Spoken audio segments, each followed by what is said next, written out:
Mari kita tundukkan kepala kita dan kita bersama-sama berdoa. Ya Tuhan, seperti pujian yang baru saja kami naikkan, kami berdoa ya Tuhan, karena kami merindukan mengalami perubahan yang terus-menerus terjadi dalam kehidupan kami. Perubahan yang membawa kami semakin hari semakin serupa dengan Tuhan.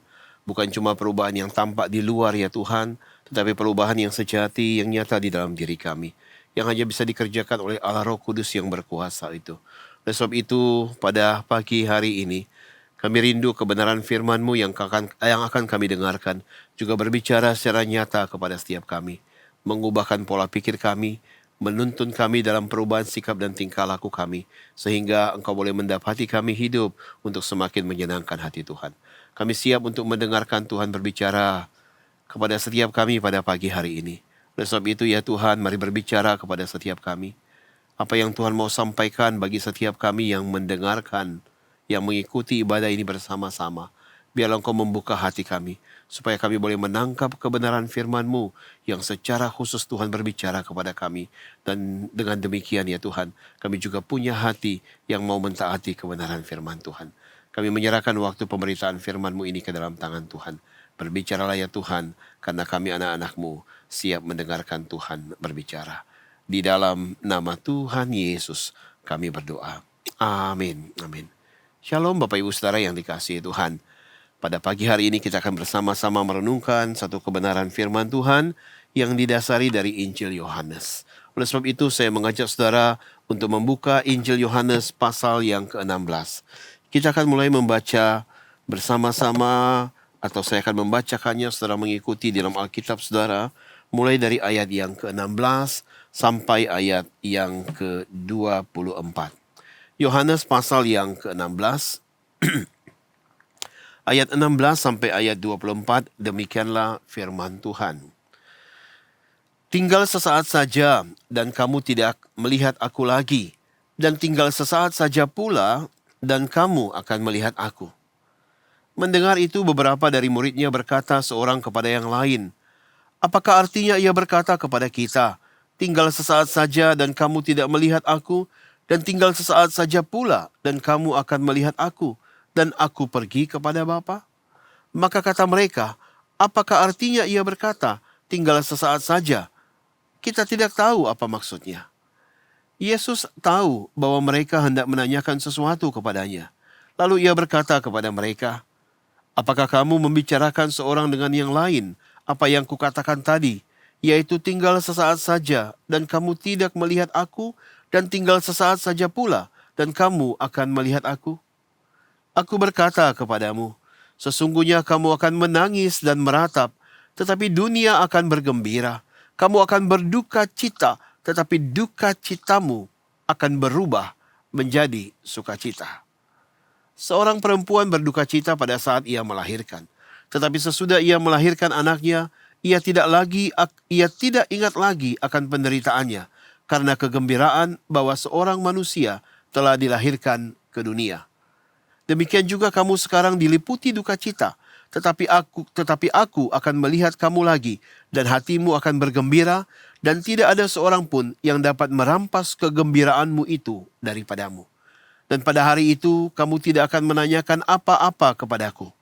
Aku berkata kepadamu, sesungguhnya segala sesuatu yang kamu minta kepada Bapa akan diberikannya kepadamu dalam namaku. Sampai sekarang kamu belum meminta sesuatu pun dalam namaku. Mintalah, maka kamu akan menerima, supaya genaplah sukacitamu. Bapak Ibu Saudara yang dikasihi Tuhan, yang berbahagia tentu saja adalah setiap kita yang tadi membaca firman Tuhan, dan sambil membacanya kita membangun tekad di dalam hati kita untuk merenungkan firman Tuhan itu dengan kesungguhan hati dan melakukannya di dalam kehidupan kita hari lepas hari. Bapak Ibu Saudara yang dikasihi Tuhan, mengawali perenungan kita pada pagi hari ini, saya ingin mengajukan sebuah pertanyaan yang mungkin menjadi pertanyaan yang muncul di hati banyak orang di dalam menjalani kehidupan di dalam dunia ini. Apakah di dalam menjalani kehidupan kita di dalam dunia ini, kita bisa mengalami sukacita yang sejati? Apakah di dalam kehidupan kita dalam dunia ini, kita bisa mengalami sukacita yang sejati? Bapak Ibu Saudara, sesungguhnya pertanyaan itu didahului oleh sebuah pertanyaan yang jauh lebih mendasar untuk boleh menemukan jawaban atas pertanyaan tadi, yaitu apakah memang ada sukacita yang sejati itu? Jikalau tidak ada sukacita yang sejati, dengan kata lain maka bahwa sukacita yang kita alami di dalam dunia ini hanyalah sementara, maka tidak ada relevansinya pertanyaan yang pertama tadi. Tetapi sebaliknya, jikalau di dalam kehidupan kita sebagai manusia di dalam dunia ini, ada sukacita yang sejati dan bisa dialami oleh manusia, maka pertanyaannya adalah bagaimana caranya kita bisa mendapatkannya?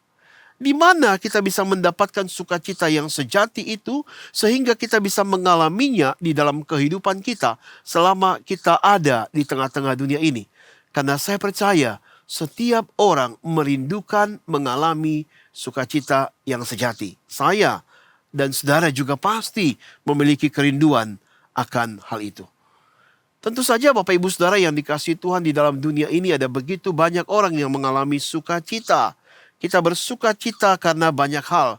Tetapi pertanyaannya adalah apakah sukacita yang dialami itu adalah sukacita yang sejati? Secara umum Bapak Ibu Saudara yang dikasihi Tuhan, orang-orang atau kita yang hidup di tengah-tengah dunia ini mengalami sukacita karena hal-hal yang berasal dari luar diri kita. Hal-hal yang berhasil kita dapatkan, hal-hal yang berhasil kita raih, hal-hal yang kita perjuangkan dan kita berhasil untuk mendapatkannya membawa sukacita di dalam kehidupan kita. Seorang pelajar yang sudah belajar sedemikian rupa dan mendapatkan hasil ujian yang baik tentu saja bersukacita Bapak Ibu Saudara. Apalagi jikalau di akhir semester hasil ujiannya sedemikian bagus dan itu menghantar dia untuk naik kelas, maka sukacita itu akan menjadi lebih besar lagi. Setiap kita Bapak Ibu Saudara senang untuk menerima hadiah. Kita bersukacita ketika kita menerima hadiah di hari ulang tahun kita. Lihatlah sukacita di wajah anak-anak kita ketika di dalam perayaan Imlek, tahun baru Imlek kemarin, mereka mendapatkan angpau. Dan ketika angpau mereka banyak, Bapak Ibu Saudara, mereka semakin bersukacita.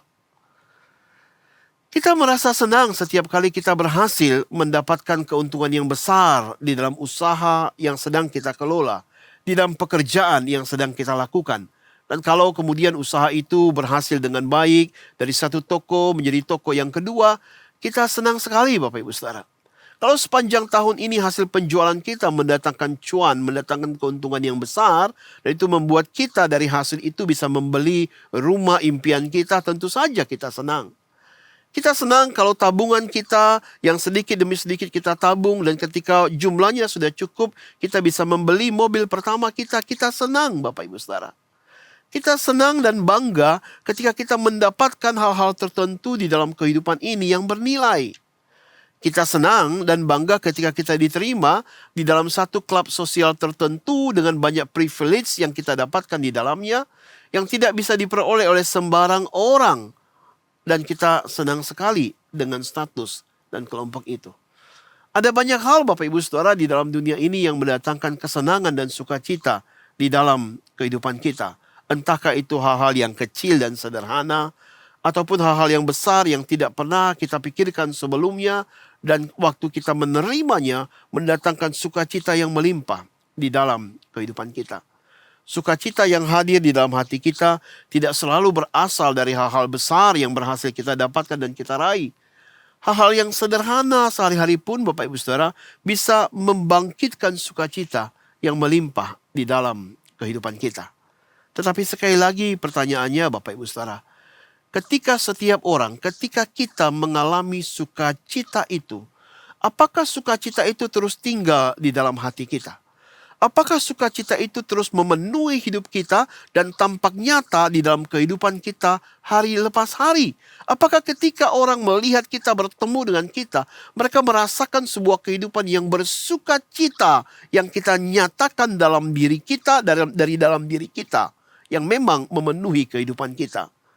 Nah Bapak Ibu Saudara yang dikasihi Tuhan, kenyataan yang seringkali kita temukan di dalam dunia ini adalah seringkali sukacita yang kita rasakan itu cuma sesaat. Ataupun kalaupun dia bisa bertahan lama Bapak Ibu Saudara, seringkali sukacita itu mengalami degradasi.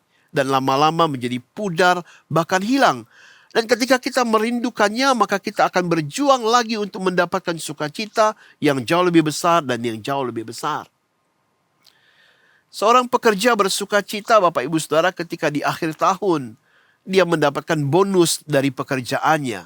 Dan ketika dia melihat bonus dalam jumlah yang sangat besar, mendatangkan sukacita yang besar di dalam kehidupannya. Tetapi sesaat kemudian ketika dia tahu bahwa rekan kerjanya ternyata mendapatkan bonus yang jauh lebih besar dari dirinya, maka dalam sekejap sukacita tadi hilang dan lenyap. Dia merasa bahwa dia lebih layak, lebih pantas dilihat dari segala sudut apapun untuk mendapatkan lebih dari rekan kerjanya. Kemana sukacita yang tadi di awal begitu besar dan tiba-tiba lenyap karena orang lain mendapatkan sesuatu lebih daripada apa yang kita peroleh. Sukacita yang kita alami karena barang-barang tertentu yang berhasil kita dapatkan, Bapak Ibu Saudara, di dalam rentang waktu kemudian mulai mensurut. Dan kemudian kita menuntut diri untuk mendapatkan barang yang lebih mahal, barang yang kualitasnya lebih bagus, yang lebih limited edition untuk kembali menghadirkan sukacita di dalam kehidupan kita. Di dalam semua gambaran yang saya coba ceritakan kepada saudara tadi dalam realitas kehidupan kita sehari-hari, menunjukkan bahwa di dalam kehidupan kita sebagai manusia seringkali sukacita yang kita rasakan itu cuma sementara. Sukacita itu mungkin berlangsung cukup panjang bagi beberapa orang, tetapi pada akhirnya seringkali sukacita itu pun turun derajatnya dan bahkan hilang. Itulah sebabnya kemudian muncul sebuah kerinduan atau sebuah pertanyaan yang besar di dalam hati manusia. Apakah ada sukacita yang sejati? Sukacita yang tidak ditentukan oleh hal-hal lahiriah, oleh hal-hal yang di luar. Sukacita yang tidak dipengaruhi oleh perubahan-perubahan yang terjadi di luar. Sukacita yang tidak pernah diruntuhkan oleh waktu, oleh zaman, oleh segala perubahan yang terjadi. Nah, Bapak Ibu Saudara, jikalau sukacita yang sejati itu ada, maka seharusnya dia berasal dari dalam diri kita. Sukacita yang tinggal, yang hadir, yang memenuhi hati kita, sehingga dia terus menuntun dan nyata di dalam kehidupan kita dan tidak dipengaruhi oleh segala hal yang terjadi di luar kita. Nah, hari ini kita akan belajar tentang sukacita yang seperti itu, Bapak Ibu Saudara, yang coba digambarkan dan diajarkan kepada kita lewat Yohanes pasal yang ke-16 ini. Alkitab mengajarkan banyak sekali aspek di dalam kehidupan ini, bagaimana caranya kita bisa mendapatkan sukacita yang sejati. Yohanes 16 ini membawa kita melihat dari satu aspek tertentu. Tentu saja pelajaran bagaimana kita mendapatkan sukacita yang sejati itu tidaklah cukup lengkap dari satu bagian pasal ini. Tetapi sekalipun demikian itu penting bagi kita untuk menolong kita menghayati kehidupan di dalam kerinduan kita untuk boleh mengalami sukacita yang sejati itu. Sekali lagi, Bapak Ibu Saudara, karena setiap kita pasti rindu untuk mengalami sukacita, menjalani kehidupan ini hari lepas hari. Nah, sekarang mari kita melihat perikop yang tadi kita baca. Perikop ini, Bapak Ibu Saudara, diawali dengan sebuah ayat yang begitu menarik sekali. Di ayat yang ke-16, Bapak Ibu Saudara yang dikasihi Tuhan, di sana firman Tuhan berkata demikian. Tinggal sesaat saja dan kamu tidak melihat aku lagi. Sesaat saja, dalam sekejap, Yesus berkata kepada murid-muridnya, kamu tidak akan melihat aku lagi. Dan tinggal sesaat saja pula, dan kamu akan melihat aku lagi.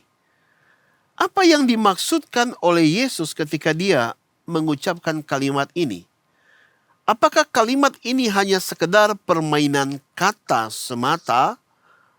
Atau memang ada maksud tertentu yang Yesus katakan? Dan bagaimana bisa memaknai kalimat ini ketika Yesus berkata, tinggal sesaat saja kamu tidak melihat aku, dan tinggal sesaat saja pula kamu akan melihat aku. Yang benar adalah mereka tidak akan melihat lagi, atau mereka masih akan melihat Yesus. Mana yang benar? Apa yang Yesus maksud di dalam bagian ini? Tinggal sesaat saja, Bapak Ibu Saudara, berarti sekejap, tidak lama lagi. dan mereka tidak akan lihat Yesus, namun tinggal sesaat saja pula mereka akan lihat Yesus. Nah, kalimat ini tentu saja menimbulkan kebingungan di dalam hati murid-muridnya. Itulah sebabnya kalau kita melihat dalam ayat yang ke-17, 18, dan 19, satu dengan yang lain mereka saling bertanya apa yang Yesus maksudkan ketika dia mengucapkan kalimat itu. Dan Yesus tahu pertanyaan yang muncul di hati mereka. Mereka tahu bahwa murid-muridnya sedang mendiskusikan hal itu. Yesus tahu bahwa mereka tidak memahami dengan benar apa yang dia katakan, dan mereka sedang bertanya-tanya apa yang Yesus maksudkan dengan kalimat itu, dengan perkataan itu. Oleh sebab itulah Yesus kemudian bertanya kepada mereka, kamu ingin menanyakan hal itu kepadaku? Dan lalu di ayat yang ke-20 dan seterusnya, dia memberikan jawab kepada mereka. Nah, Bapak Ibu Saudara, ayat ini tadi saya katakan begitu menarik, bukan saja karena permainan frasa atau frasa yang disusun sedemikian rupa di dalam satu ayat itu, Bapak Ibu Saudara. Tetapi kalau kita melihat lebih dalam, ada hal-hal yang menarik yang coba diungkapkan lewat pernyataan Yesus ini. Di bagian awal dikatakan tinggal sesaat saja dan kamu murid-muridku tidak akan melihat aku lagi. Apa yang dimaksud dengan bagian yang pertama ini? Para penafsir, Bapak Ibu Saudara, umumnya bersepakat bahwa yang dimaksud oleh Yesus dalam hal ini adalah bahwa tinggal sedikit waktu lagi Yesus hidup bersama-sama dengan murid-muridnya. Ini adalah masa-masa akhir dari kehidupan Yesus, di mana sebentar lagi dia akan ditangkap, dia akan diadili, dia akan disesah, lalu dihukum mati, dan kemudian tidak lagi bersama-sama dengan murid-muridnya karena dia mati dan dikuburkan. Jadi tinggal sesaat saja, kamu tidak akan melihat aku lagi. Tetapi kalimat itu kemudian dilanjutkan dengan tinggal sesaat saja pula, dan kamu akan melihat aku lagi. Nah, apa yang dimaksudkan oleh Yesus di bagian yang kedua ini, tinggal sesaat saja pula, dan kamu akan melihat aku lagi. Di dalam bagian ini Bapak Ibu Saudara ada beberapa perbedaan pandangan dari para penafsir Alkitab sejak zaman dahulu kala. Sekelompok penafsir berkata atau mencoba memaknai bagian ini bahwa yang Yesus maksudkan dalam bagian ini tinggal sesaat saja murid-muridnya akan melihat dia, ini berbicara tentang kebangkitannya. Betul dia akan ditangkap, disiksa, mati di atas kayu salib dan dikuburkan. Namun itu tidak lama. Karena 3 hari kemudian dia akan bangkit lagi. Dan beberapa saat kemudian dia akan bersama-sama atau berjumpa. Dia menampakkan diri kepada murid-muridnya. Jadi itulah sebabnya kemudian Yesus berkata, tinggal sesaat saja pula kamu akan melihat aku lagi. Tetapi Bapak Ibu Saudara, jikalau yang dimaksud oleh Yesus yang demikian dan itu membuat murid-muridnya bersuka cita karena kemudian mereka berjumpa dengan Yesus yang bangkit, tetapi bukankah pertemuan itu atau kebersamaan itu hanya berlangsung kurang lebih 40 hari? Dan setelah itu Yesus akan naik ke surga dan meninggalkan mereka lagi. Berarti kesukacita, kebahagiaan mereka itu pun cuma sesaat. Dan itu akan menjadi kesedihan lagi ketika Yesus meninggalkan mereka. Itulah sebabnya kemudian ada sekelompok penafsir yang kedua yang mengatakan bahwa sukacita yang dimaksud oleh Yesus ketika murid-murid melihat Yesus lagi adalah sukacita yang sejati, sukacita yang kekal, sukacita yang begitu agung, dan sukacita itu akan mereka alami nanti ketika Yesus datang kedua kalinya, ketika setiap orang yang percaya dan murid-muridnya berjumpa dengan dia di dalam kekekalan. Nah, Bapak Ibu Saudara yang dikasihi Tuhan, kalau itu yang terjadi, tentu saja kita setuju bahwa sukacita yang akan tinggal di hati kita sewaktu kita berjumpa dengan Yesus di dalam kedatangannya yang kedua kali adalah sukacita yang amat besar dan tak terbayangkan. Sukacita yang begitu melimpah yang tidak akan dipengaruhi oleh apapun. Tetapi bagaimana bisa memahaminya dengan kata tinggal sesaat saja? Bukankah kita sudah menanti hampir 2000 tahun dan kita tidak tahu berapa lama lagi ke depan waktu ketika Tuhan Yesus akan datang kembali? Bagaimana bisa melihat itu sebagai sebuah bagian waktu yang tinggal sesaat saja? Ribuan tahun, Bapak Ibu Saudara. Sehingga rasanya sulit untuk menerima bagian ini ketika Yesus berkata bahwa tinggal sesaat saja kita akan menanti kedatangannya. Kenyataannya kita sudah ada dan sudah menanti begitu lama sejak kalimat atau pernyataan ini diungkapkan oleh Yesus. Kalau demikian, bagaimana memahami frasa yang kedua ini ketika Yesus berkata bahwa tinggal sesaat saja murid-muridnya akan melihat Dia? Untuk memahami hal ini, Bapak Ibu Saudara, maka kita harus melihat konteks dari perikop ini lewat ayat-ayat sebelumnya. Di ayat-ayat yang sebelumnya, Bapak Ibu Saudara, Yesus memberitahukan lagi kepada murid-muridnya untuk kesekian kalinya bahwa Dia akan ditangkap, Dia akan menderita, dan Dia akan meninggalkan mereka.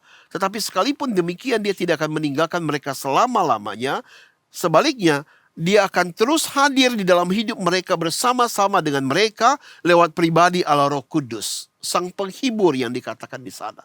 Kepergian Yesus itu akan menjadi jalan pembuka untuk Roh Kudus hadir di tengah-tengah dunia, di tengah-tengah kehidupan murid-muridnya. Dan di dalam pribadi yang kedua itulah, Roh Kudus itulah, Yesus akan terus mengiringi mereka, hidup bersama-sama mereka, menjalani hari-hari di depan mereka.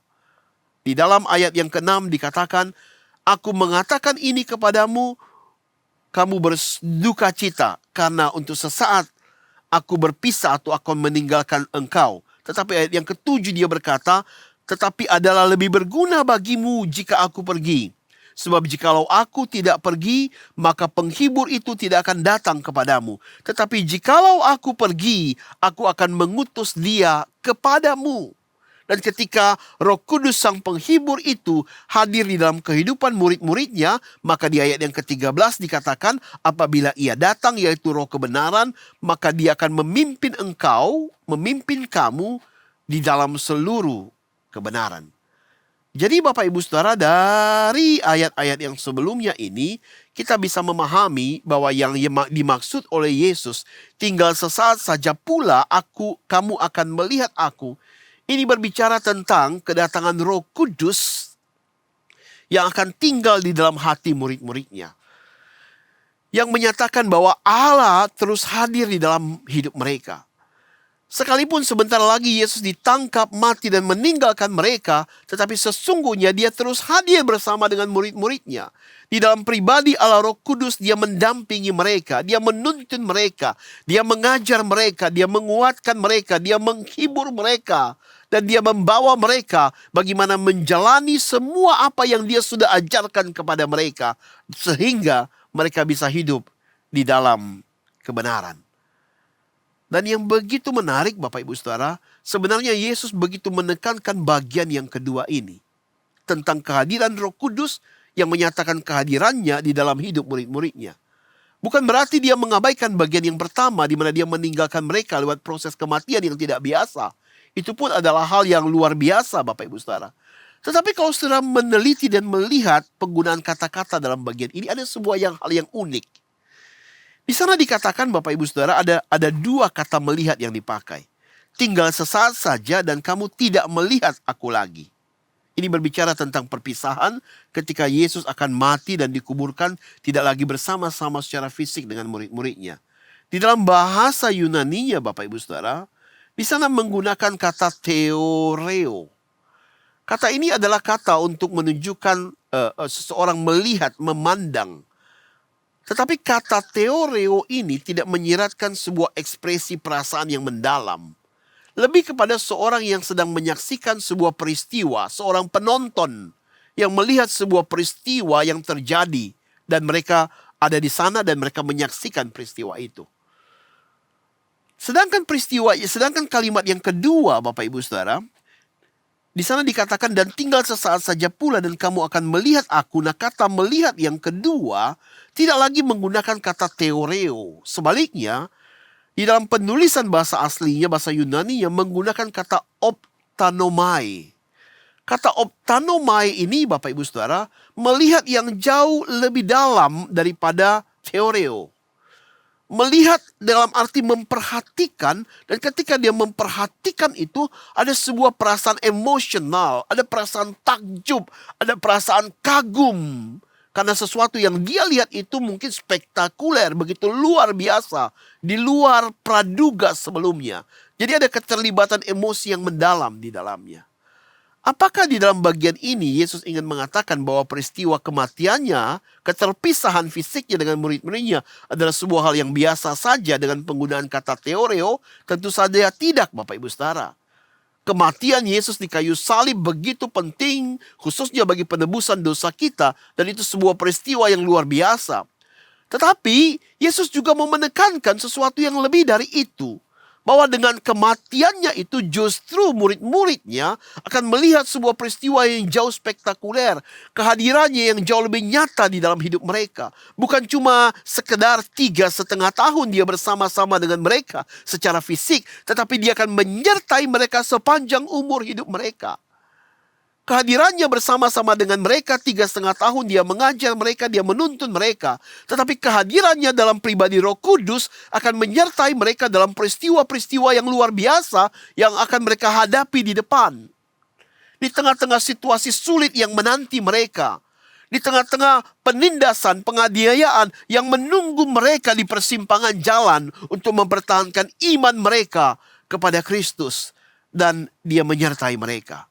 Nah, ini menjadi begitu luar biasa Bapak Ibu Saudara kalau kita hubungkan dengan konteks di atas. Karena sekali lagi, di dalam bagian ini sang penulis, khususnya juga Kristus lewat bagian ini berkata kepada murid-muridnya, menekankan bahwa sukacita yang sejati itu bukanlah karena hal-hal lahiriah yang mereka dapatkan, tetapi dialami oleh setiap orang karena Roh Kudus yang tinggal di dalam hati mereka. Ia akan terus mendampingi mereka, ia akan terus menyertai mereka di dalam perjalanan hidup mereka selanjutnya.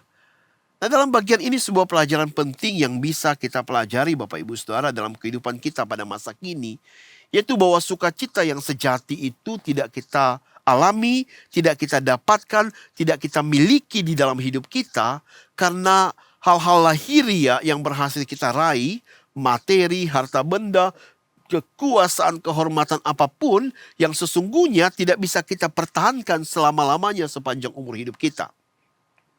Tetapi sebaliknya, sukacita yang sejati itu berasal dari Roh Kudus yang Allah telah berikan dalam hidup kita.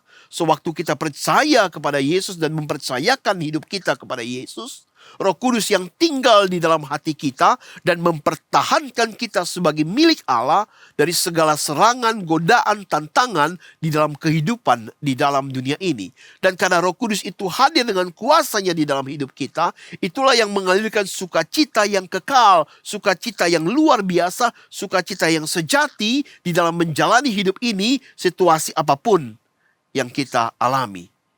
Nah, Bapak Ibu Saudara yang dikasihi oleh Tuhan, di dalam ayat-ayat berikutnya, Yesus menjelaskan kepada murid-muridnya maka bahwa peran Roh Kudus yang menghadirkan sukacita yang sejati di dalam hidup mereka itu akan nyata dalam perjalanan hidup mereka di depan. Ada 3 bagian penting secara sekilas yang kita bisa lihat di sini Bapak Ibu Saudara. Di dalam ayat yang ke-20, kalau kita baca di sana Yesus berkata demikian, "Aku berkata kepadamu sesungguhnya kamu akan menangis dan meratap, tetapi dunia akan bergembira." Mereka sedih, murid-murid Yesus akan menangisi kematian Yesus, tetapi dunia bersorak-sorai. Kamu akan berduka cita, tetapi duka citamu itu akan berubah menjadi sukacita. Di dalam bagian ini Yesus sedang mengajarkan murid-muridnya bahwa sukacita yang sejati itu menanti di balik tikungan jalan kesedihan.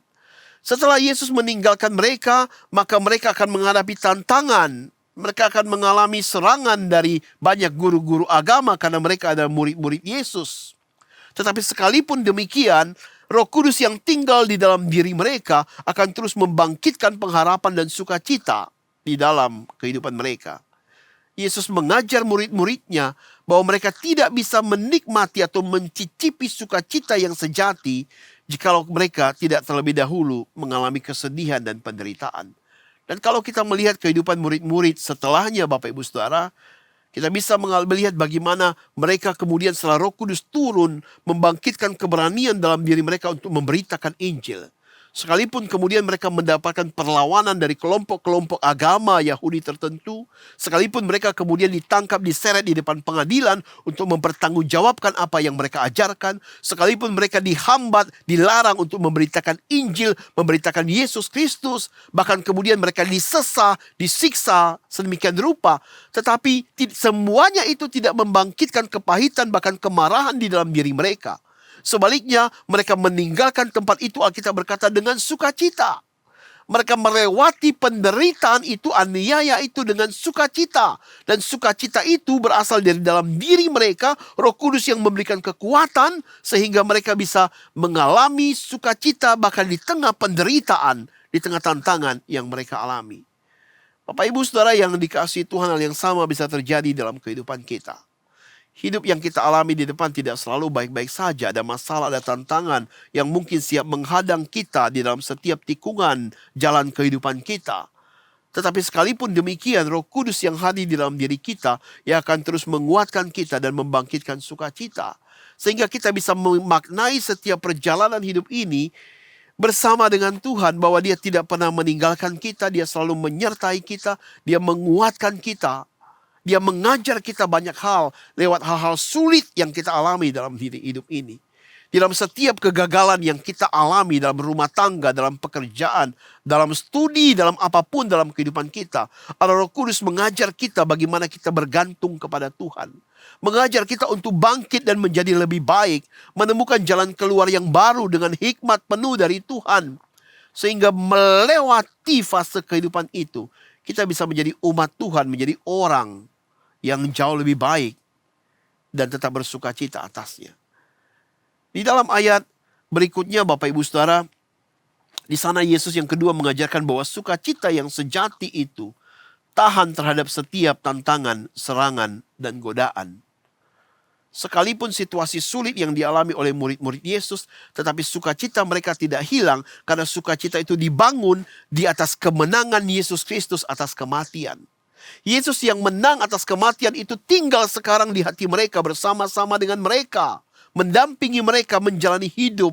Dan kemenangan Kristus atas kematian dan penderitaan yang luar biasa itulah yang memberi fondasi yang kuat di dalam diri mereka. Sekalipun kemudian mereka menghadapi tantangan, bahkan ke-11 murid itu pada akhirnya mati sebagai seorang martir sekalipun, mereka tidak menyangkal Kristus dan mereka tetap bisa bersuka cita di dalam kehidupan mereka. Begitu juga dengan kita Bapak Ibu Saudara yang dikasihi Tuhan. Roh Kudus yang tinggal di dalam diri kita membangun sebuah fondasi iman yang kokoh bahwa kemenangan Kristus atas kematian itu akan terus menolong kita untuk tetap tegar di dalam menghadapi hidup ini. Dia yang menang atas penderitaan hadir di dalam hidup kita. Dan kemenangannya memberi kita kekuatan untuk juga bisa menang menghadapi pergumulan hidup. Pergumulan hidup bisa begitu berat Bapak Ibu Saudara, tantangan yang kita alami, sakit penyakit dan apapun itu. Tetapi biarlah kemenangan Kristus yang kita pegang teguh. Dan itu memberikan kita kekuatan untuk berdiri teguh di dalam menghadapi kehidupan ini. Yang terakhir Bapak Ibu Saudara, kalau kita lihat ayat 22 dan 23, di sana Yesus berkata kepada murid-muridnya, sesungguhnya segala sesuatu yang kamu minta kepada Bapa akan diberikannya kepadamu dalam namaku. Sampai sekarang kamu belum meminta sesuatu pun dalam namaku. Mintalah maka kamu akan menerima supaya penuhlah sukacitamu. Lewat kedua ayat ini kita bisa belajar yang ketiga bahwa sukacita yang sejati itu akan terus disegarkan lewat doa. Di dalam bagian ini Yesus mengundang murid-muridnya supaya berdoa kepada Allah Bapa di sorga. Sehingga Roh Kudus yang tinggal di dalam diri mereka akan menuntun mereka untuk mengalami kehadiran Tuhan itu di tengah-tengah setiap bagian dari pergumulan mereka. Untuk mengalami sukacita ketika Tuhan menjawab doa-doa mereka. Mengalami sukacita ketika Tuhan meluputkan mereka dari setiap serangan yang mereka alami di dalam memberitakan Injil. Menolong mereka untuk boleh mengatasi setiap rintangan yang mereka alami di dalam menjalani hidup yang menjadi saksi-saksi Kristus. Dan ketika mereka menghadapi semuanya itu di dalam doa dan Allah Roh Kudus menuntun menguatkan mereka, maka mereka akan mengalami kekayaan relasi bersama dengan Tuhan yang menghadirkan sukacita yang besar. Nah, problem banyak kita hari-hari ini di tengah-tengah kehidupan kita Bapak Ibu Saudara, kita terlalu terfokus kepada banyaknya masalah dan pergumulan yang kita alami sehingga kita lupa berdoa. Padahal sesungguhnya di dalam diri kita adalah Roh Kudus yang berkuasa, yang rindu untuk boleh menolong kita mengalami Tuhan, mengalami kehadirannya yang penuh kuasa itu di dalam setiap pergumulan hidup yang kita alami. Apapun itu. Dan itu dimulai dengan hati yang berdoa berserah penuh kepada Tuhan. Memohon Tuhan untuk membuka mata kita dan hati kita, sehingga kita bisa melihat kehadirannya di tengah setiap erangan rasa sakit karena fisik yang terus menurun. Kita bisa merasakan kehadirannya yang menguatkan kita di tengah segala pintu-pintu yang kita rasa tertutup dan kita tidak tahu seperti apa hidup di depan kita. Di tengah-tengah tekanan kehidupan yang kita alami dan kita merasa tidak kuat lagi. Waktu kita berserah dan berdoa, kita bisa merasakan Dia ada bersama dengan kita dan menguatkan kita. Doa membawa kita untuk boleh dekat dan mengalami kehadiran Tuhan itu dengan segala kekayaannya di dalam kehidupan kita. Oleh sebab itu Bapak Ibu Saudara yang dikasihi Tuhan, adakah sukacita yang sejati? Iya, sukacita yang sejati sesungguhnya sudah hadir di dalam hidup kita lewat karya Allah Roh Kudus. Dan Dia mau kita boleh mengalaminya di dalam kehidupan ini. Oleh sebab itu Bapak Ibu Saudara yang dikasihi Tuhan, biarlah kita boleh terus berserah kepada Tuhan, menjalani hidup ini dengan terus bersandar kepada Tuhan untuk boleh mengalami sukacita yang sejati di tengah-tengah kehidupan kita. Kalau selama ini kita terlalu dibebani dengan beratnya beban kehidupan, dengan memandang kepada Allah Roh Kudus, Sang Penghibur yang diberikan Allah hadir di dalam hidup kita, biarlah itu mengisi hati kita dengan sukacita yang melimpah, supaya kita lebih kuat untuk boleh menjalani hari-hari di depan kita. Kiranya Tuhan memberkati saudara. Mari kita tunduk kepala dan kita berdoa. Bapa di dalam surga, di tengah-tengah kehidupan yang terkadang begitu berat, yang terkadang membingungkan yang kami alami, Tuhan tolong kami untuk boleh memandang kepadamu. Tuhan tolong kami untuk bersandar kepada Allah Roh Kudus yang rindu untuk menuntun dan menghibur setiap kami. Sehingga kami tidak kehilangan sukacita sebagai anak-anak Tuhan. Sebaliknya kami bisa menjalani hidup ini dengan optimis. Karena kami tahu ada Tuhan yang selalu bersama dengan kami, yang tidak pernah meninggalkan kami. Bahkan Ia akan membukakan banyak hal kepada kami, mengajar kami untuk boleh melihat kehadiran dan kuasa-Mu, bahkan di tengah setiap pergumulan yang hadir dalam hidup kami. Sehingga mengubah hati yang tadinya sedih dan bergumul menjadi hati yang melimpah dengan sukacita. Karena kami tahu kemenangan Kristus menyertai kami, dan kemenangan itu pula yang memampukan kami untuk boleh menghadapi dan melewati setiap pergumulan ini. Jikalau ada setiap kami yang mengikuti ibadah ini sedang berbeban berat dan sedang mengalami beban yang menindih hidup kami, Tuhan ubahkan hati kami dan hadirkan sukacita yang baru. Karena kami punya Tuhan yang mengasihi kami dan yang akan terus memberkati dan menguatkan kami. Terima kasih Bapa dalam surga. Terima kasih ya Tuhan. Di dalam nama Tuhan Yesus kami berdoa. Amin. Amin. Tuhan memberkati saudara.